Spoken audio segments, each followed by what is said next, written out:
Adanya antrian pengisian BBM saat ini di sejumlah SPBU menjadi perhatian dari Gubernur Sumsel untuk diatasi. Oleh karenanya dalam waktu dekat, orang nomor 1 di Sumsel ini akan mengecek dengan Pertamina untuk mengetahui permasalahan yang ada. Ditemui usai membuka ajang Popda ke-16 Dining Hall Kompleks Jakabaring Sport City, Gubernur Sumsel menyatakan akan mengecek dan menanyakan dengan Pertamina terkait antrian BBM saat ini di sejumlah SPBU.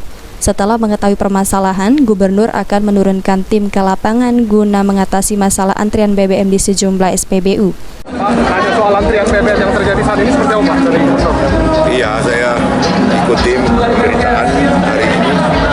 Memang mungkin di sistem distribusi. Nanti saya cek dengan Pertamina ya. Akan segera turunkan tim atau gimana, Pak? Ya, cek dulu baru tim. Kali ini permasalahannya sesaat atau apa. Ya.